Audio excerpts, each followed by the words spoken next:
నమస్తే, నేను Vijaya Reddy. Yes, Jubilee Hills by election దగ్గర పడుతుండడంతో మామూలు ఉత్కంఠ లేదు ఎవరు గెలుస్తారనేసి.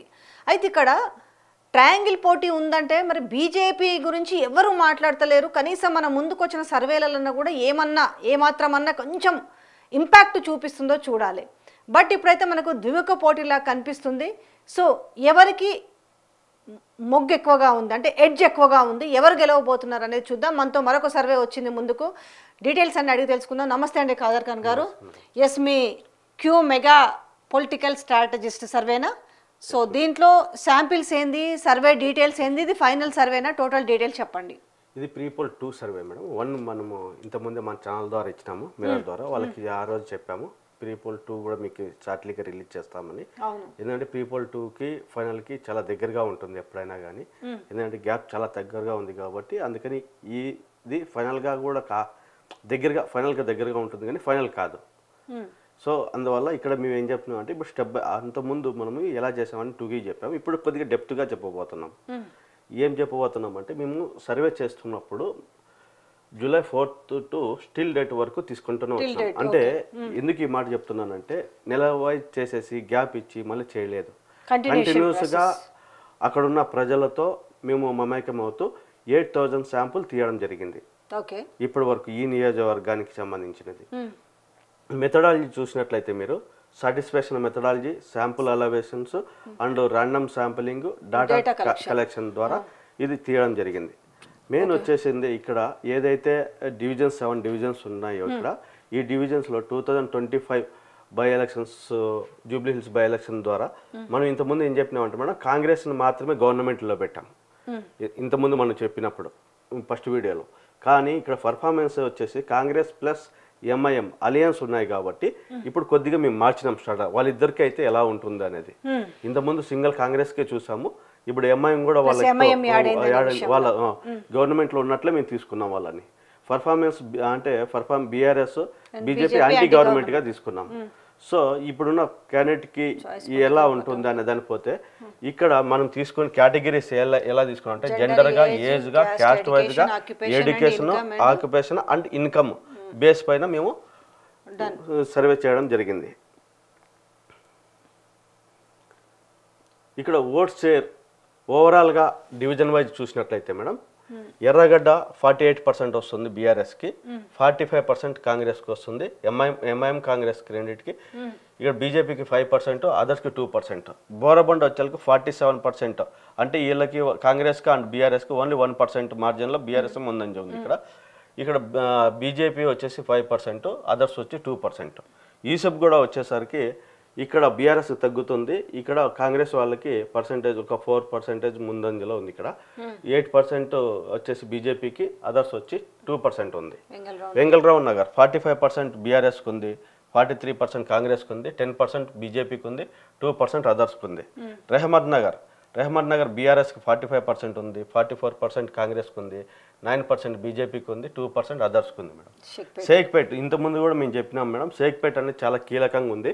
ఎందుకంటే షేక్పేట్లో బీజేపీకి ఎక్కడా లేని బీజేపీ గ్రాస్ చేయగలుగుతుంది ఇక్కడ షేక్పేట్లో. ఇంకొకటి వచ్చేసింది ఇక్కడ 43%లో బీఆర్ఎస్ ఉంది, 45%లో కాంగ్రెస్ ఉంది. ఈ అదర్స్ అనేది వాళ్ళు ఇండిపెండెంట్ కావచ్చు, లేకపోతే ఈ నోటా కూడా ఓటు ఉంది కాబట్టి అక్కడ కూడా వాళ్ళు వేసే అవకాశం ఉంది. సోమాజిగూడలో కొన్ని వార్డ్స్ మాత్రమే ఉన్నాయి కాబట్టి ఇక్కడ 44% బీఆర్ఎస్కి ఉంది, 43% కాంగ్రెస్కి ఉంది, 10% బీజేపీకి ఉంది, 3% అదర్స్కి ఉంది. టోటల్గా పర్సంటేజ్ వైజ్ చూసినట్లయితే కలుపుకున్నట్లయితే 315 మనకి బీఆర్ఎస్కి వస్తుంది, 313 కాంగ్రెస్కి వస్తుంది, 57.5 బీజేపీకి వస్తుంది, 12.5 అదర్స్కి వస్తుంది. అంటే బీఆర్ఎస్ ప్రభుత్వము కాంగ్రెస్ మీద 2%లో ముందంజ ఉంది. ఇంతకుముందు మనం చూసినట్లయితే కన్నా మనము దగ్గర 4% అబవ్ ఉండింది. అంటే మనము ప్రీపోల్ 1 తీసినప్పుడు ప్రీపోల్ 2కి వచ్చినప్పుడు 2% వేరియేషన్తో మళ్ళీ కిందికి రావడం జరిగింది. దాని కారణాలు ఏంటనేది కూడా మీకు చెప్తాను ఎలా అనేది. Total voters 3,98,982, NRI votes 123, female voters 1,92,779, mass people 70% ఉన్నారు, మేల్ ఓటర్స్ వచ్చేసి 2,08,561, మిడిల్ పీపుల్స్ 10% ఉన్నారు, others 25, peoples locations 139, polling stations 407. ఇక్కడ మెయిన్గా చూసినట్లే రిలీజన్ ఓటర్స్ మేడం. అంటే ఇది ఎస్పెషల్గా ఎందుకంటే ఇప్పుడు యాదవులు, పద్మశాలీలు, మున్నూరు కాపు, ముదిరాజులు, ముస్లిం మైనారిటీ, క్రిస్టియన్ మైనారిటీ. ఇది ఎందుకు మీకు రిలీజన్ ఓటర్స్ అంటే యాదవులని మున్నూరు కాపులని కొద్దిగా కలుపుకొని పోవడం వల్ల పద్మశాలీలు, ముదిరాజులు, ముస్లిం మైనారిటీస్, క్రిస్టియన్ మైనారిటీస్ కొద్దిగా ఎందుకంటే ముస్లిం మైనారిటీస్ పైన వీళ్ళు ఆధారపడి ఉన్నారు కాంగ్రెస్ వాళ్ళు. ఇక్కడ అందుకే ఆ మెజారిటీ 2% తగ్గడానికి కారణం. ఎందుకంటే మిగతా వాళ్ళని ఎవరిని కలుపుకొని పోవడంలో కొద్దిగా సుముఖం కనిపించడం లేదు. జూబ్లీ హిల్స్ అసెంబ్లీ ఎన్నికల వైజ్గా అంటే మేల్ ఫీమేల్గా చూసినట్లయితే పార్టీస్ వైజ్గా బీఆర్ఎస్ ఇవి చూసినట్లయితే మేల్ వచ్చేసి బీఆర్ఎస్కి 38.5% అంటే 39% వస్తుంది. కాంగ్రెస్కి 35.7 అంటే 36% వస్తుంది. బీజేపీకి 23.1 వస్తుంది, అదర్స్కి 2.7 వస్తుంది. ఫీమేల్కి అయితే 40.5 వస్తుంది బీఆర్ఎస్కి, కాంగ్రెస్ వాళ్ళకి 39.8 వస్తుంది అంటే 40% వస్తుంది. బీజేపీకి 18.6, 1.1 ఉన్న అదర్స్కి రాబోతున్నది. సోషల్ కేటగిరీ వైజ్ చూసినట్లయితే మనము జనరల్లో బీసీ, ఎస్సీ, ఎస్టీ. ఇప్పుడు బీసీ వాళ్ళు జనరల్ చూసినట్లయితే జనరల్ 38.7 బీఆర్ఎస్కి, 36% కాంగ్రెస్కి, 18.6% బీజేపీకి, 6.7 అదర్స్కి. బీసీకి వచ్చి 32% బీఆర్ఎస్కి వస్తుంది, 43.1% కాంగ్రెస్కి వెళ్తుంది, 20.1 బీజేపీకి వస్తుంది. అంటే మీరు లెక్కన ప్రకారం చూసుకుంటే బీసీ వైజ్గా చూసుకుంటే బీసీ వైజ్గా చూసినట్లయితే కొన్ని ఏరియాలు మాత్రమే అక్కడ పర్సంటేజ్ చూసినప్పుడు కాంగ్రెస్కి ఎందుకు ఇవ్వాలని అంటే 42% పెట్టారు కదా వాళ్ళు అన్నట్లు కొంతమంది ఉన్నారు, కొంతమంది అది కొంతవరకు సక్సెస్ కాలేదు కదా అనేది కూడా ఉంది. ఇంకా మీకు ఆ పాయింట్ వివరించబోతున్నాను మేడం. 4.5 అదర్స్. ఎస్సీ వచ్చేసి 45.8% బీఆర్ఎస్కి ఉంటే 37.9% కాంగ్రెస్కి ఉంది, 15% బీజేపీకి, 1.3 అదర్స్కి. ఎస్టీ వచ్చేసి 39.8% బీఆర్ఎస్కి ఉంది, 32.8% కాంగ్రెస్కి ఉంది, 25% బీజేపీకి ఉంది, 2.4%. ఇప్పుడు ఇది పర్సంటేజ్ బై రిలీజియన్ ఓటర్స్ వచ్చేసి రిలీజియన్ ఓటర్స్. ఇది వచ్చేసింది రిలీజియన్ ఓటర్స్ చూసినట్లయితే హిందూ, ముస్లిం, క్రిస్టియన్గా డివైడ్ చేశాం మేడం. ఇక్కడ వచ్చి బీఆర్ఎస్కి 38.9% బీఆర్ఎస్కి, 33% కాంగ్రెస్కి, 25.9 బీజేపీకి, 2.2 అదర్స్కి వచ్చింది. ముస్లిమ్స్ ఓటర్స్ 45.7 ఓటర్స్ బీఆర్ఎస్కి, 43.5 కాంగ్రెస్కి, 2.2 బీజేపీకి, 8.6 అదర్స్కి. క్రిస్టియన్ మైనారిటీ చూసినట్లయితే ఇక్కడ రిలీజన్ చూసినట్లయితే 48.2 బీఆర్ఎస్కి, 45.9 కాంగ్రెస్కి, 4% బీజేపీకి, 1.9 అదర్స్కి ఉంది. ఇంకా ఈచ్ పార్ట్ అంటే ఏజ్ వైజ్గా మనం చూసినట్లయితే మేడం ఏ పార్టీకి ఎలా ఉంది అనేది 18 to 25 32.3% బీఆర్ఎస్కి ఉంటే 40.1% కాంగ్రెస్కి ఉంది. ఇక్కడ కాంగ్రెస్ అనే కాదు మేడం, వ్యక్తిగతంగా నవీన్ యాదవ్కి అనేది కూడా మనం క్యాండిడేట్ అతనే కాబట్టి ఇక్కడ నోట్ చేసుకోండి. బీజేపీ 18%, 9.6 అదర్స్కి. 26-35 ఏజ్ ఉన్న వాళ్ళు 39.2% బీఆర్ఎస్కి, 35.6 కాంగ్రెస్కి, 23% బీజేపీకి, 2.2 అదర్స్కి వచ్చింది. 36 to 50కి వచ్చి 41.4% బీఆర్ఎస్కి, 35.9% కాంగ్రెస్కి, 18% బీజేపీకి, 4.7 అదర్స్కి వచ్చింది. అబోవ్ 50 ఉన్న వాళ్ళు ఏజ్ ఉన్న వాళ్ళు 37.5% బీఆర్ఎస్కి, 36.4 కాంగ్రెస్కి, 20 బీజేపీకి, 6.1 అదర్స్కి వచ్చింది మేడం. నెక్స్ట్ స్లైడ్కి వెళ్దాం. మనం ఇంతకుముందే మనము ఒకసారి ఫస్ట్ వీడియో మనం ఇచ్చినప్పుడు మెరా టీవీ ద్వారా ప్రజలకు తెలియజేయడం అంటే ఈ 5 క్వశ్చన్లు మీకు చెప్పాను మేడం. తెలంగాణ ముఖ్యమంత్రి రేవంత్ రెడ్డి గారి పరిపాలన సంక్షేమం ఎలా ఉంది, దానిపైన అభిప్రాయం అనేది ఇంతకుముందు చెప్పాము మనము. అలాగే మాజీ ముఖ్యమంత్రి గారి కేసీఆర్ పరిపాలన సంక్షేమ అభివృద్ధి ఎలా ఉంది అన్నప్పుడు ఇంతకుముందు మన వీడియోలో చెప్పినాము, ఇంతకుముందు మన వీడియోలో వివరించినాం మేడం వాళ్ళకి. ఈ జూబ్లీ హిల్స్ ఉప ఎన్నికల్లో సందర్భంగా ప్రజల మద్దతు ఎలా ఉందనేది కాంగ్రెస్ ప్లస్ ఎంఐఎంకి ఇది మనం ఆల్రెడీ చూపించాం వాళ్ళకి ఫస్ట్ వీడియోలో అయిపోయింది మేడం. ఇప్పుడు మెయిన్గా వచ్చి ఈ 5 పాయింట్ క్వశ్చన్లే కాకుండా ఇప్పుడు కొత్తగా యాడ్ అయిన క్వశ్చన్స్ ఏమంటే, ఎందుకంటే అధికారంలో ఉండేది కాంగ్రెస్ కాబట్టి కాంగ్రెస్ ప్రభుత్వం పైన ఎలా ఉంది అనే దానిపైన మేము ఇక్కడ మెయిన్ ఫోకస్ చేయడం జరిగింది. సో ఈ 5 క్వశ్చన్లకి మళ్ళీ 5 క్వశ్చన్లు అంటే మేము ఇంకా ఫిల్టర్ చేసిన తర్వాత నెంబర్ ఆఫ్ క్వశ్చన్స్లో ఫిల్టర్ చేసిన తర్వాత ఈ క్వశ్చన్స్ని మళ్ళీ మేము మీ ముందుకు తీసుకురాబోతున్నాం మిర్రర్ టీవీ ద్వారా. కాంగ్రెస్ ప్రభుత్వము ఎన్నికల నాటి హామీలను నెరవేర్చిందా అనే దాంట్లో అవును అన్న వాళ్ళు 20% ఉంటే కాదన్న వాళ్ళు 70%, తెలియదు చెప్పలేమన్న వాళ్ళు 10% ఉన్నారు. కాంగ్రెస్ ప్రభుత్వ తీరుపై మీరు సంతృప్తిగా ఉన్నారా అన్నప్పుడు మేము అడిగినప్పుడు 30% కాదన్న అవునన్నారు, కాదన్న వాళ్ళు 60% ఉన్నారు, తెలియదు అన్న వాళ్ళు 10% ఉన్నారు. మెయిన్గా ఈ క్వశ్చన్ మీరు 8th క్వశ్చన్ మీరు కొద్దిగా అబ్జర్వ్ చేసినట్లయితే కాంగ్రెస్ ప్రభుత్వ పాలనలో జూబ్లీహిల్స్ నియోజకవర్గంలో జిహెచ్ఎంసీ సరైన పనితీరు కనబరిచిందా మీరు భావిస్తున్నారా అంటే, ఎందుకంటే మేడం ఇది జిహెచ్ఎంసీకి ఎందుకు క్వశ్చన్ అడిగినామంటే ఇక్కడ ఇది చాలా మెయిన్గా ఇక్కడ ఏంటంటే కాంగ్రెస్ ప్రభుత్వ పాలన ఉన్నా కూడా జిహెచ్ఎంసీ అనేది ఒక ఆర్గనైజేషన్ కూడా ప్రభుత్వ పాలనలో భాగస్వామ్యమే కాబట్టి ఇక్కడ ఈ క్వశ్చన్ చాలా ఇంపార్టెంట్ ఉంది. దీని ద్వారా అవునన్న వాళ్ళు 42%, కాదన్న వాళ్ళు 50%, తెలియదు చెప్పలేమన్న 42% కూడా ఏ బేస్లో వచ్చింది అనుకుంటారు? అదే మేడం మీకు వివరించబోతున్నాను స్టెప్ బై స్టెప్గా. మాగంటి సునీతమ్మపై సానుభూతి ప్రభావం పైన మీ అభిప్రాయం ఏంది అంటే, సానుభూతి ఉందని కొంతమంది అంటున్నారు, సానుభూతి లేదని కొంతమంది అంటున్నారు కాబట్టి అది ఆ క్వశ్చన్ కూడా మేము పబ్లిక్లో అడుగుతా. అవునన్న వాళ్ళు 49%, కాదు అన్న వాళ్ళు 48%, తెలియదు చెప్పలేమన్న 3%. మేడం నవీన్ యాదవ్ నేను లోకల్ నేను ఇక్కడ వాడిని అనే ఒక పాయింట్ని ప్రజల ముందుకు తీసుకువెళ్తున్నప్పుడు ఆ పాయింట్ పైన కూడా మేము అడగడం జరిగింది. ఎంతవరకు లోకల్గా అన్నంత మాత్రాన అంటే ఉన్నంత మాత్రాన ఎంతవరకు ఎఫెక్ట్ ఉంది, అది స్టాండ్ తీసుకోవడం వల్ల ఆ స్టాండ్ ఎంతవరకు పోతుందంటే 53% అవును అంటున్నారు, 46% కాదంటున్నారు, తెలియదు చెప్పలేమని 1% ఉంది. మేడం ఇంకా నెక్స్ట్ వెళ్దాం. ఇప్పుడు మీకు ఏ క్వశ్చన్స్ ఇప్పుడు అడిగాం కదా మేడం క్వశ్చన్స్కి మెయిన్ కీ పాయింట్స్ ఏంటంటే, జూబ్లీహిల్స్ ఎన్నికల్లో ఎంఐఎం పార్టీ వారు ముస్లింలకి ఎందుకు కాంగ్రెస్ మద్దతు లాభం చేయబడుతుంది లేకపోతే లేదు, ఎందుకంటే ఇది క్లారిటీ ఇవ్వడం లేదు. ఎందుకు మేము కాంగ్రెస్కి మద్దతు ఇస్తున్నాం అనేది కూడా ఇప్పుడు కూడా ప్రజల్లో వాళ్ళు ఏదైతే చెప్పాలనుకున్నారో అది చెప్పలేకపోతున్నారు. సో అందువల్ల ముస్లిం ఓటర్స్ మీరు చూసినట్లయితే మన గ్రాఫ్లో పర్సెంటేజ్ బీఆర్ఎస్కి ఎక్కువ ఉంది తప్ప కాంగ్రెస్కి కనిపించడం లేదు. రెండో పాయింట్ బీఆర్ఎస్ పార్టీకి సంబంధించిన మాగంటి సునీత గారు నామినేషన్ వేసిన తర్వాత కూడా చివరి నిమిషం వరకు ఆమె పైన ఉత్కంఠ ఏర్పడి ఉన్నది. చివరి నిమిషంలో ఆమె నామినేషన్ని అంగీకరించినారు కాబట్టి అప్పుడు అక్కడే ఆమె మొదటి గెలుపుకి అడుగు పడినట్లు భావించవచ్చు. ఎందుకంటే మాగంటి గోపీనాథ్ పైన ఉన్న ఎంత ప్రేమ ఉందో అంత ప్రేమ కూడా సునీత మీద చూపించడం మొదలుపెట్టారు ప్రజలు. ఎందుకంటే ఒక స్త్రీ వేసిన తర్వాత ఆమె నామినేషన్నే తిరస్కరించాలా, ఎందుకు ఆ విధంగా ఆమె పైన ఇంత కోపం ఉంది అన్నట్లు కొద్దిగా ప్రజల్లో వెళ్ళింది మేడం. అది ఆ పాయింట్ పైన వాళ్ళు కొద్దిగా అంటే బేసికల్గా మనం అనుకుంటాం కానీ ప్రజలు ఏమీ ఆలోచించరు, ఏం పెద్ద ఏం లేదు, చెప్పిందే వింటారు అనుకుంటారు. కానీ వాళ్ళు మాకన్నా కూడా చాలా సబ్జెక్టుతో కూడుకున్న వ్యక్తులు అక్కడ ఉన్నారు.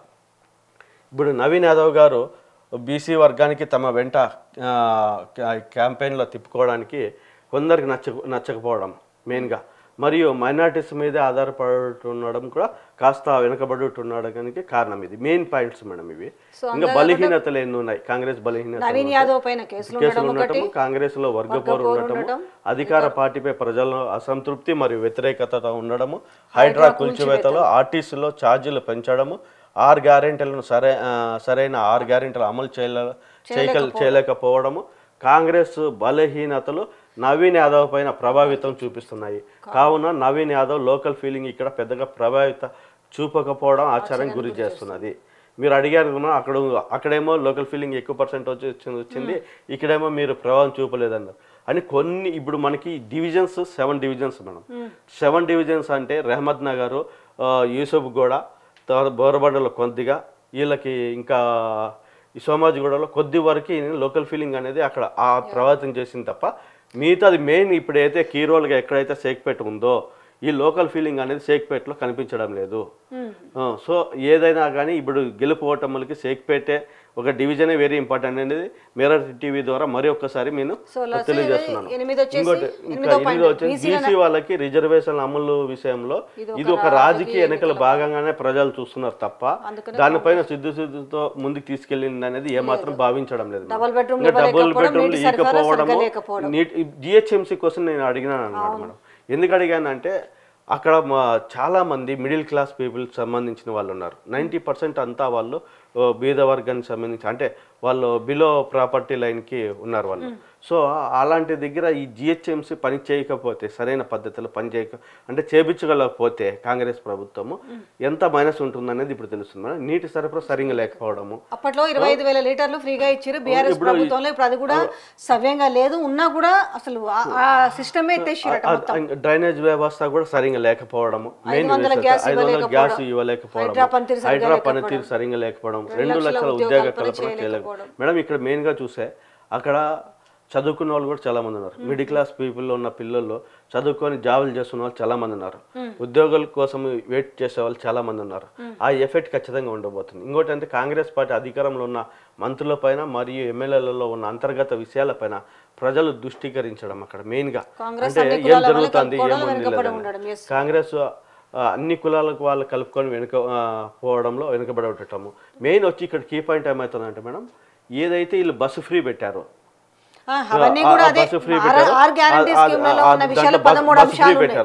ఇప్పుడు ఈ రోజు చాలా ఆటో వాళ్ళు యొక్క ఎఫెక్ట్ పడుతుంది మేడం. అలాగే బీఆర్ఎస్ బలహీనలు చూసుకుంటే మాగంటి సునీతమ్మ ఎవరికి తెలియకపోవడం, అంతా బరువు బీఆర్ఎస్ పైన పడడము, మాగంటి గోపీనాథ్ ఉన్న ప్రజల ప్రేమను తన వైపు తిప్పుకోవడం, మాగంటి సునీత కాంగ్రెస్ ఆమె మీద చేస్తున్న దాన్ని తిప్పికొట్టకపోవడం, మీడియాతో మాట్లాడకపోవడం. ఈ దీంట్లో మీడియాతో ఆమె సంఖ్యత ఇప్పుడు రెండోది నేను చెప్తా. దీంట్లో మాగంటి సునీతం ఎవరికి తెలియకపోవడం అంటే, ఆమె జనరల్ గా ఇంట్లో ఉండి అన్ని సహాయ సహకారాలు అందించారు, కానీ ఆమె ఎప్పుడు కూడా ఈ 3 టర్మ్లలో నేనున్నానని వెనకాల అంత అవసరం రాలేదు. కాబట్టి మేము అడిగినాం, మేము ఇంటర్వ్యూ చేసినప్పుడు కూడా అడిగినాము. అంటే అంత అవసరం రాలేదు, ఆయనే ఎప్పుడు ప్రజలతో మమేకమైన ఇంట్లోకి వచ్చిన వాళ్ళకు ఆమె ఏం చేయాలో చేయడం అంతవరకు. అంటే వాళ్ళకు కాఫీలు టీలు లేకపోతే ఇంటికి వచ్చిన వాళ్ళు ఏ రకంగా రిసీవ్ చేసుకోవడం అనే పాయింట్ లోనే ఉండింది. రెండోది ఏమైందంటే అంతా బరువు ఆబ్వియస్లీగా ఇప్పుడు బీఆర్ఎస్ పైన ఉంటుంది కదా. ఎందుకంటే మేడం ఇక్కడ బీఆర్ఎస్ పైన బరువు ఉండడం ఏంటంటే, ఇక్కడ మాగంటి గోపీనాథ్ గారే మీరు అన్నట్లు బయట కనిపించడము, ఈమె బయట కనిపించకపోవడము, పాపం ఆమెకి రాజకీయంగా చెప్పాలంటే ఒక స్టాండ్ తీసుకోవాలా వద్దా అనే చెప్తుంది. మాగంటి గోపీనాథ్ ఉన్న ప్రేమ ప్రజల మీద తిప్పుకోవడంలో వెనకబడ్డామనంటే, ఇప్పుడు ఆమె ఏం చేస్తుందంటే, ఆడికి ఇప్పుడు వాళ్ళ పిల్లలు కలిసి ఇంటింటికి వెళ్ళి మేము ఉన్నామనే భరోసాను అయితే ఇవ్వగలుగుతున్నారు.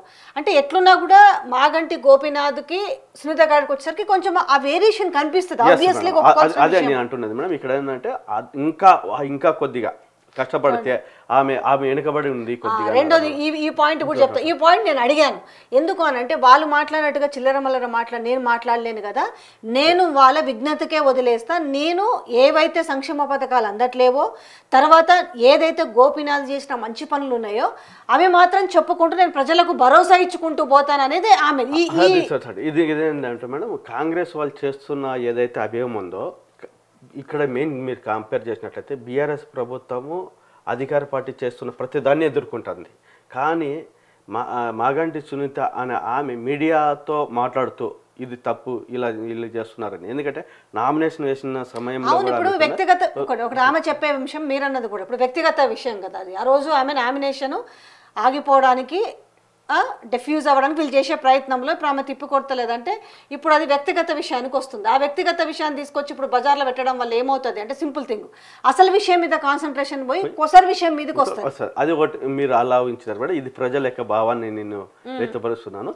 ఓకే, బీజేపీకి బలహీనతలు ఏమేమి ఉన్నాయి?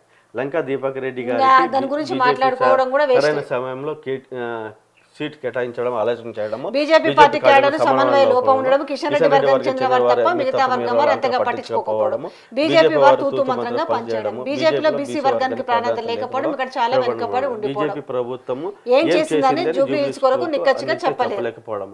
ఇక్కడ మెయిన్ చూసినట్టయితే మేడం, బీజేపీ వాళ్ళలో నామినేషన్ వేసినప్పుడు కూడా, లేదా బీజేపీ వాళ్ళు ఇప్పుడు కొంతమంది టీడీపీ వాళ్ళు కలిసి ఇక్కడ ప్రచారం చేస్తుండడం వల్ల దీనికి మైనస్,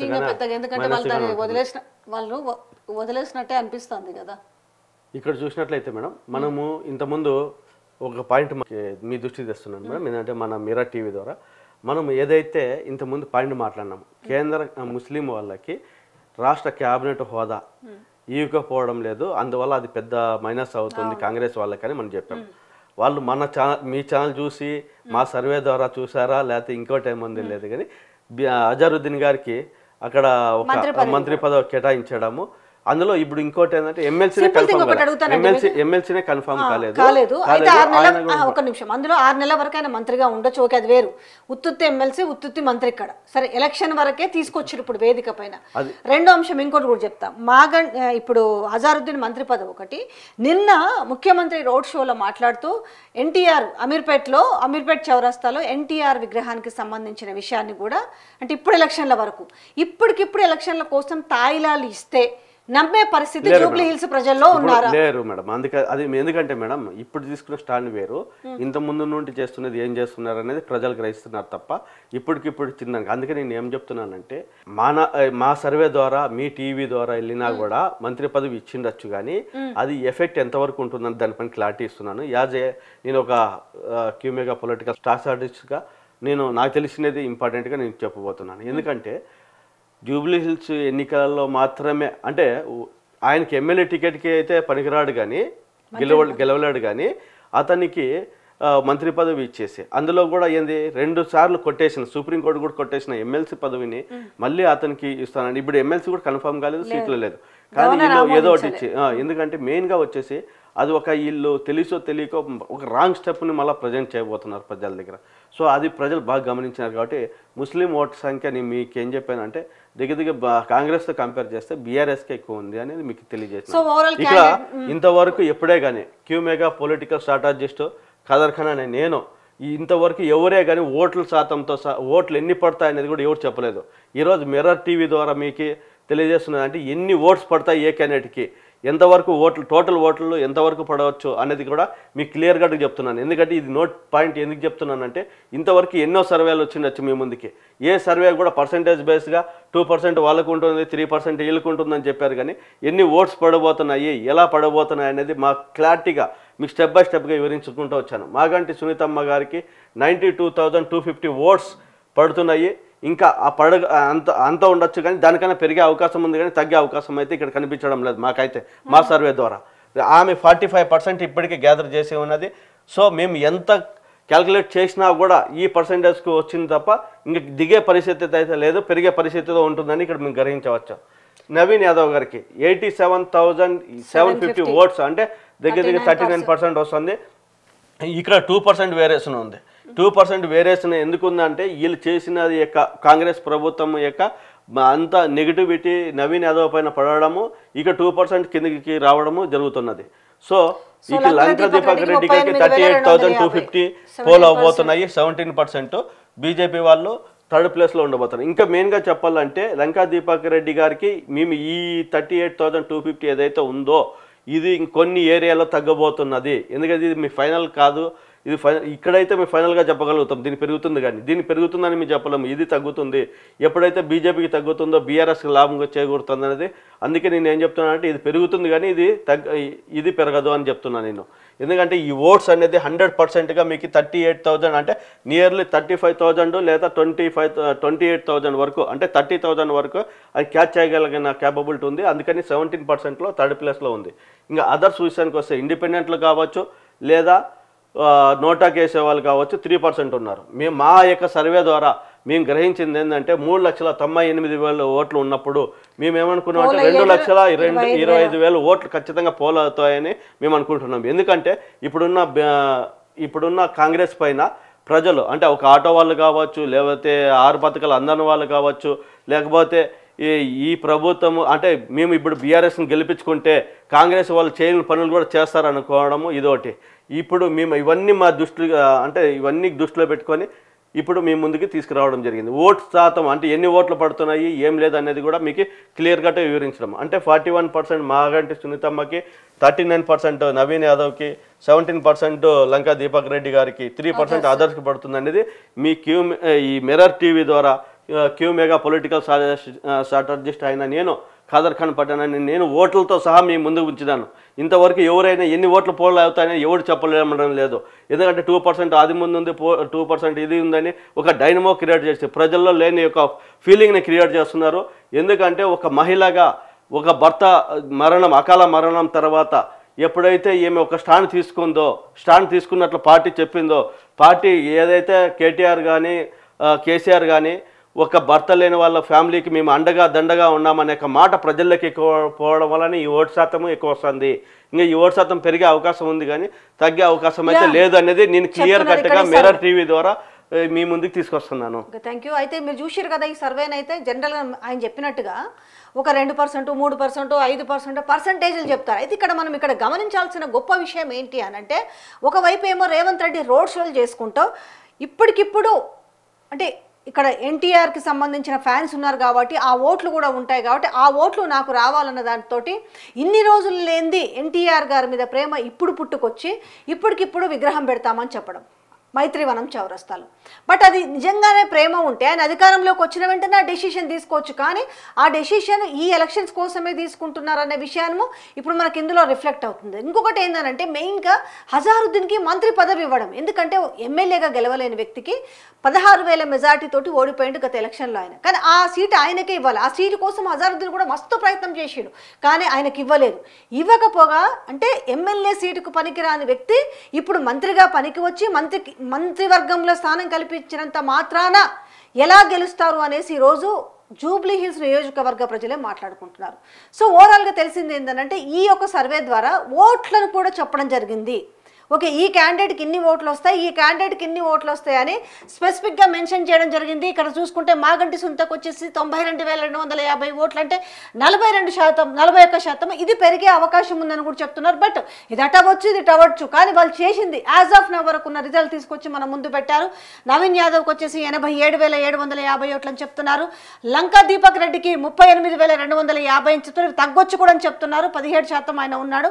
అదర్స్కి వచ్చేసరికి 3%. సో ఓవరాల్గా ఈ యొక్క సర్వే ప్రత్యేకత ఏంటి అని అంటే వాళ్ళు ఇంత ఓట్లు వస్తాయి, పోలింగ్ ఇంత అవుతుంది అంటే రమారమి 2,25,000 ఓట్లు పోల్ అవుతాయని కూడా చెప్తున్నారు. బట్ ఈ సర్వే ప్రత్యేకత. బట్ చూడాలి మరి అప్ అండ్ డౌన్, ఎందుకంటే కొద్ది తేడా ఉంది కాబట్టి. బట్ ఓవరాల్గా ఏ సర్వే చూసినా కూడా అంటే అటు కేవలం ఇట్లా వీళ్ళకి ఇంట్రెస్ట్ ఉండి ఇండిపెండెంట్ వీళ్ళు సర్వేలు చేయడమే కాదు, రాహుల్ గాంధీ సర్వే చేయించుకున్నా కూడా బీఆర్ఎస్ ముందంజలోనే ఉందని చెప్తున్నారు. ఇంకెందుకు తినబోచ్చు రుచి ఎందుకు, వెరీ సూన్ కదా election polling and result. Okay, thank you so much.